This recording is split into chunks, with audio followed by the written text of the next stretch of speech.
पीट दिया था। आपके विधायक जी को पीटते हुए देखा। मैं अगर वहां होता तो मैं उनको बचाता, पीटने नहीं देता, क्योंकि विधायक विधायक होता है। कि आपके तो 2000 कनेक्शन फर्जी चल रहे, मैंने कहा 2000 नहीं 20,000 चल रहे हैं, जाओ रोक के दिखा लो। रोक लिए थे। वो फिर बोल रही थी कि आप तो आपराधिक प्रवृत्ति क्यों, मैंने गिरफ्तार कर मुझे, और नहीं तो तेरी जगह मैं बैठता हूँ तो एमएलए इधर मैं भी यही गिरफ्तार करता हूँ विधानसभा में। सुन लो मेरी बात, उसकी कोई बात रहती है तो 15 तो पार्टी बदल चुका है, बीमार है, उसके बारे में मत बात। जिसकी गूंज पूरे देश के अंदर, अब आप बताओ यार कौन सी लाल डायरी, क्या लिखा हुआ, अगर लिखा हुआ था तो फिर अगले पन्ने क्यों नहीं आया डायरी। वसुंधरा को आप बख्शो, मैंने वो तेरा ये कह दूं कि भूल नहीं गए लोग, वापिस याद दिलाया कि मैंने बयान दिया था। उन्होंने कहा जब मेरी सरकार गिरी थी तो वसुंधरा ने मेरी सरकार बचाई थी, ये सही बात है। हम एक बार दिल्ली की ओर चलेंगे और उस दिन अग्निपथ वापिस हो जाएगा। ये सेमीफाइनल है राजस्थान का। जब मेरा वसुंधरा से झगड़ा हुआ 2009 के अंदर, बहुत से लोगों ने कहा कि आपका राजनीतिक कैरियर खत्म हो गया, आप वसुंधरा से क्यों लड़ रहे हो, आप दोबारा नहीं जीतोगे, आप ये नहीं करोगे, वो नहीं करोगे। लेकिन मैंने इन चीजों की परवाह नहीं की। जीवन के अंदर साहित्य में विश्वविद्यालय का तो चुनाव जीता, तब भी निर्दलीय चुनाव जीता था। ये निर्दलीय और थर्ड फ्रंट और अलग पार्टी यही मुझे शूट करता है, क्योंकि किसी दूसरे नेता के अधीन में काम नहीं कर सकता। तो मैंने लंबी लड़ाई, लंबा संघर्ष राजस्थान के अंदर किया। संघर्ष करते करते आपने देखा होगा, जब राजस्थान में हार्डकोर अपराधी किसान के बेटों के सीने पर गोलियां बरसा रहे थे, तो वसुंधरा सरकार के इशारे पे वसुंधरा के मंत्री जेलों में उन अपराधियों से मिलने के लिए जाते थे और टारगेट कर करके किसान नेताओं की बोलती बंद कर दी थी। उस समय के राजस्थान के अंदर इन सामंती ताकतों से, उन हार्डकोर अपराधियों से कोई लड़ाई लड़ रहा था, वो सड़क से लेकर विधानसभा तक नागौर का सांसद हनुमान बेनीवाल उस राजस्थान विधानसभा के अंदर किसान को लड़ाई लड़ रहा था। सेना के अंदर चुनाव जीतने के बाद 18 में पार्टी का निर्माण किया, और पार्टी का निर्माण करने के बाद उस समय ज्यादातर जगह मेरे पास बहुत से लोग आए। मैं कभी गलत बात भी नहीं करता, वही बात कहता हूँ जो मैंने किया। बहुत से लोगों ने कहा साहब आप चुनाव मत लड़ाओ, आप लड़ाओगे हम हार जाएंगे, हम हार जाएंगे, ठीक नहीं रहेगा। वैसे जो पार्टी बनाता है वो किसी दूसरे के नहीं बनाता, पार्टी की एक विचारधारा होती है। कांग्रेस बीजेपी से त्रस्त लोगों को राजस्थान में विकल्प कैसे मिले, पार्टी बनाई। पिछली बार तमाम जगह जो आज कांग्रेस बीजेपी के अंदर बड़ी बड़ी बात कर रहे हैं, जो टिकट बांट रहे हैं, अगर वो टिकट बांट रहे हैं तो जो मेरा भी सहयोग था, अगर मैं सब जगह चुनाव बना देता तो टिकट नहीं बांट पाते, वो हार के घर बैठ जाते। आपके यहाँ भी उम्मीदवार को टिकट लेके आया था, मुझे पता है, लेकिन वो टिकट लेके ही आया था। जब आपके लोगों ने कहा कि हनुमान जी हेलीकॉप्टर का रुख उदयपुर वाटी की तरफ मत करो, नहीं किया था, बात मान ली थी आप लोगों की। ऐसे लोग आपको नहीं मिलेंगे जो समय के साथ जनमानस की भावनाओं को पहचाने। नेताओं को तो वोट बैंक से मतलब है, नेता तो जो पार्टी बनाता है वो चाहता है मेरा वोट बैंक कैसे बढ़े, और मेरे ये चाहता है कि मेरे लोगों का सम्मान कैसे बढ़े। मेरी वजह से कोई गुंडे बदमाश इस राजस्थान की विधानसभा के अंदर नहीं पहुंचे। ये मैंने पहली घटना 2008 के अंदर हुई थी। 6 जीते थे, हाथी को पीछे छोड़ गए और कांग्रेस पार्टी के अंदर भाग गए। हाथी की सवारी से आए और दूसरी सवारी कर ले जाकर। ये हालात इस राजस्थान के अंदर।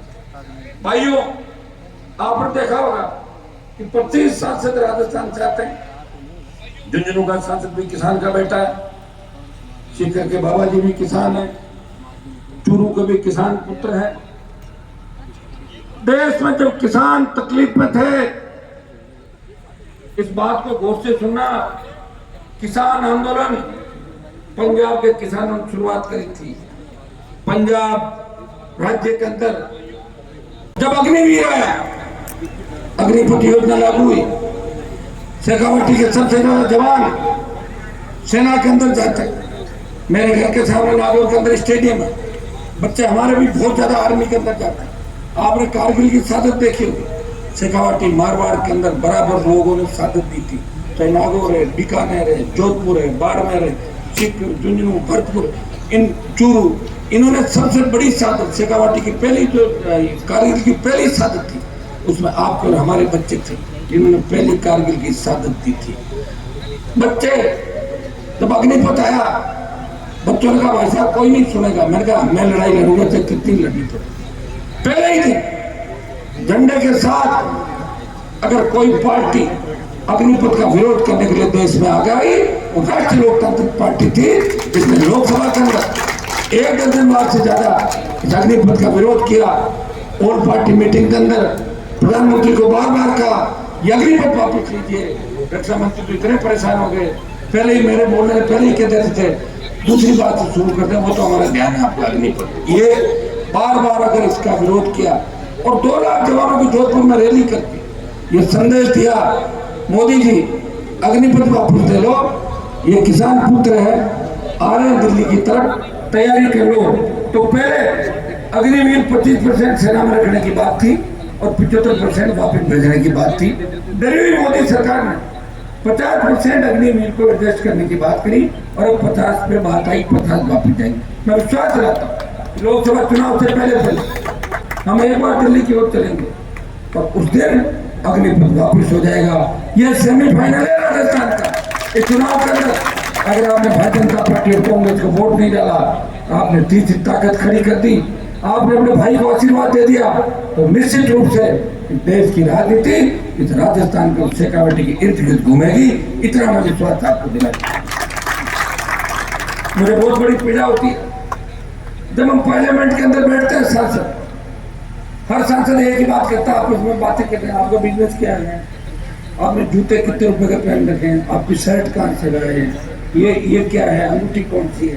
तो बिजनेस के अलावा कोई बात। पॉलिटिक्स को लोग व्यापार का सबसे अच्छा धंधा मानते हैं। व्यापार अगर करना हो तो राजनीति के अंदर चले जाओ। आज की तो नई चीज और हो गई, लोग चोरियां करते हैं। पहले कोई गाड़ी का चोर, कोई मोटरसाइकिल का चोर, कोई जोड़े का तस्कर, कोई दारू का ठेकेदार। ये क्या करते हैं जब उनको छवि सुधारनी, पहले कुर्ते पजामे का फैशन था, वो तो आजकल में कम करते हैं, पैंट शर्ट भी चलने गाड़ी साड़ी हर कोई पैंट शर्ट पहनता है। अच्छी बात है। आप बताएं जब नशे के कानून पर पॉलिटिक्स में उस जगह बैठ जाएंगे जहां से कानून बन रहे हैं, तो फिर कैसे नशे को रोको? क्या बताऊं मुझे? कौन ठीक करेगा इस व्यवस्था को? क्या कांग्रेस ठीक कर लेगी? क्या भारतीय जनता पार्टी ठीक कर लेगी? 25 साल कांग्रेस और बीजेपी को मैंने नजदीक से देखा। अब अशोक गहलोत जी कल बयान दे रहे थे कि मैंने जो कहा था दोबारा याद दिलाया, पहले भूल रहे थे लोगों को, वसुंधरा को बयान किया था, कल वापिस याद दिला दिया। और मैं तो ये कह रहा था वसुंधरा को आप बख्शो, मैंने वो तेरा ये कह दूं कि भूल नहीं गए लोग, वापिस याद दिलाया कि मैंने बयान दिया था। उन्होंने कहा कि जब मेरी सरकार गिरी थी तो वसुंधरा ने मेरी सरकार बचाई थी। ये सही बात है। 8 विधायक वसुंधरा ने गहलोत को दिए और आपको पता है हम उस समय क्या कर रहे थे, यह भी आपको पता होना चाहिए।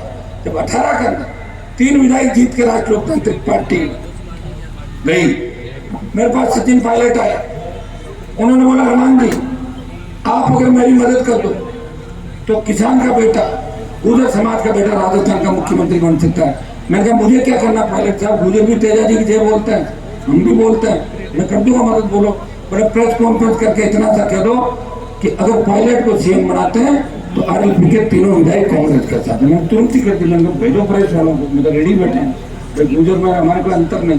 प्रेस कॉन्फ्रेंस करके बोल दिया।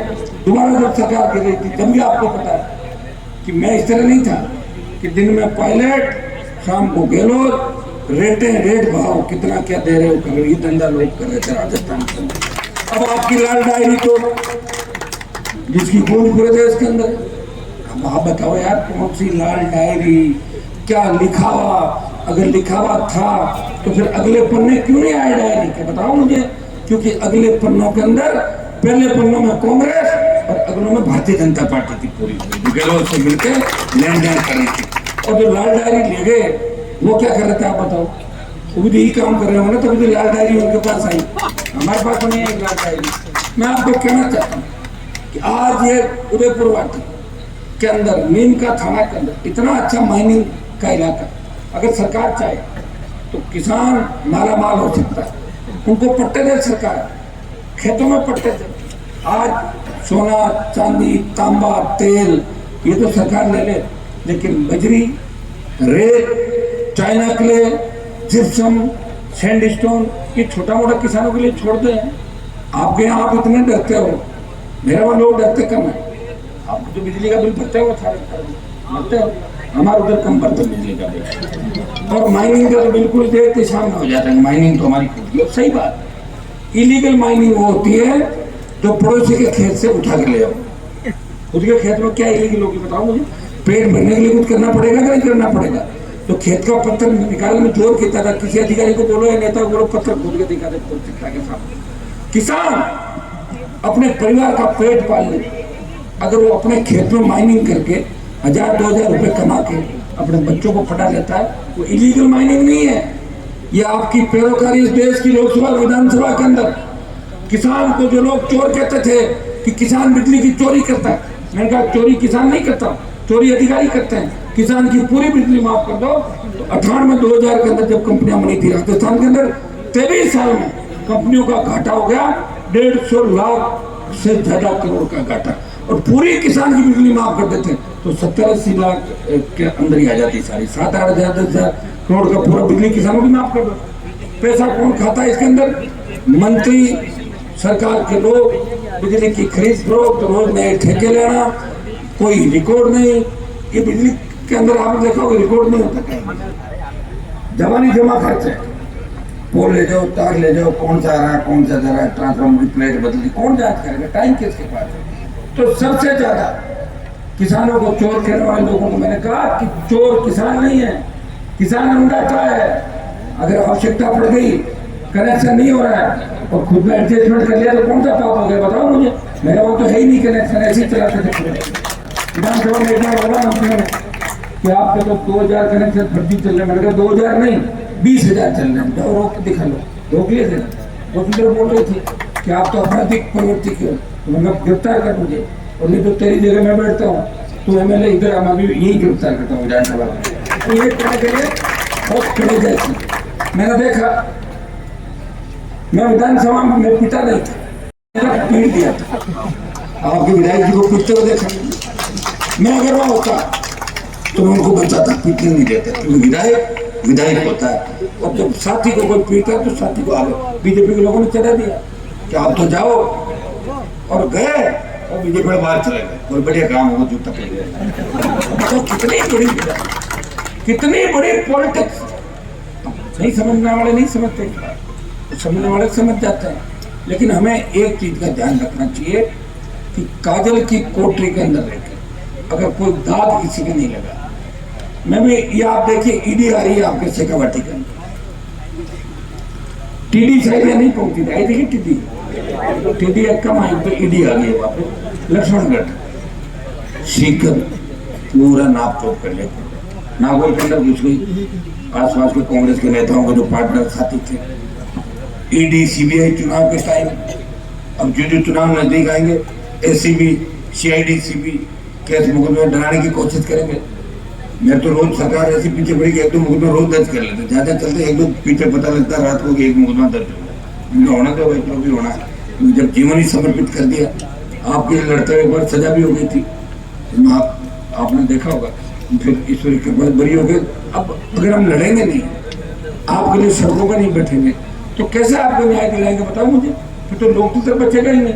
लोकतंत्र की व्यवस्था यही है कि जनता के लिए, जनता के प्रति तो लड़ाई लड़नी पड़ती है। लड़ाई लड़ते हुए इस तरह शेखावाटी में जन समर्थन मिल रहा है। सीकर के बाद आज झुंझुनू के अंदर सत्ता संकल्प यात्रा की एंट्री उदयपुरवाटी विधानसभा क्षेत्र से हुई है। जो जन समर्थन मिल रहा है उसे देख के लग रहा है कि बीजेपी और कांग्रेस के लिए राह आसान नहीं है।